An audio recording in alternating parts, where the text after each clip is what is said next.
Halacha says, "En mevarchin ela belashon hakodesh ba'amida u'b'ntzut kapayim u'kol ram."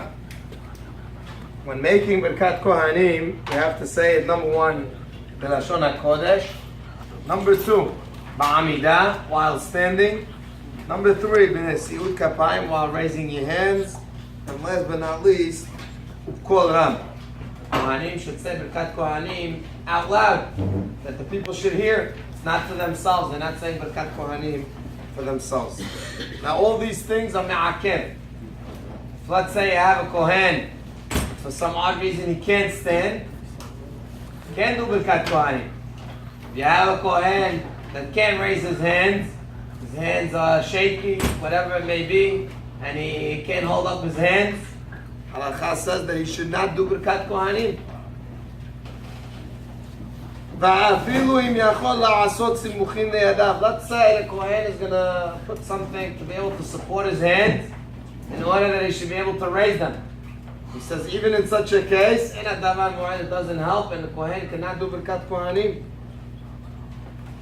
Of course, if he has no hands, it's not a question, then for sure he can't do berkat kohanim. Now what does that mean for the hazan? Being that the hiyuv is an obligation to raise your hand while doing berkat kohanim.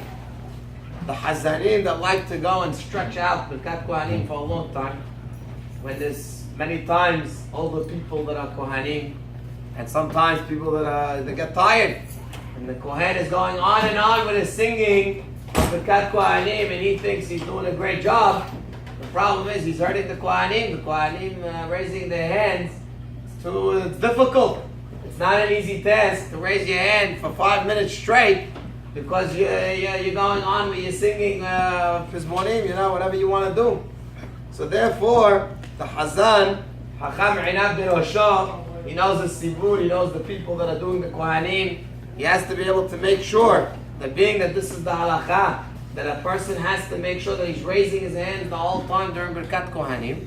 So the hazan should not overextend. He shouldn't go too long with the berkat kohanim. Rather, he should try to minimize, again, how long berkat kohanim should be. Also, for the kohanim themselves, if they have a difficult time to raise their hand the entire time, halacha says that only during the time that they're saying the beracha, they're saying the actual words, that they have to keep their hands. But while the hazan is saying it, they don't have to keep their hands up. So therefore, if let's say there's a zaken, there's an older man, and he can't keep his hands up the whole time, he can put his hands down while the hazan is repeating over the words, and when he says the words, that's when he raises his hands. So again, that's aitzah. Obviously, this is for people that are older, that have a very difficult time raising their hands. For regular people, or on a regular day where it's very short, so it's not a problem. Usually it's not an issue to raise their hand the whole time.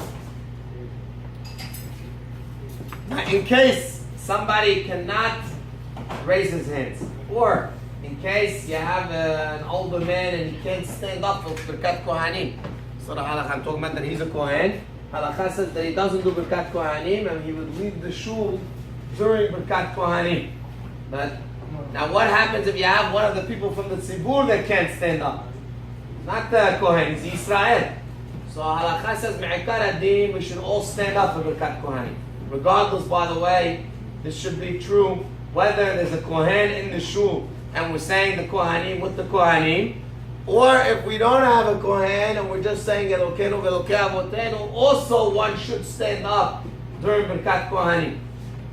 Now, if a person is zaken, he's an older person and he can't stand up, halacha says that the Israel, if he can't stand up, he's allowed to sit as long as, again, it's clear that he has an issue, that the reason why he's not standing up is because he can't stand up and he's not up to it.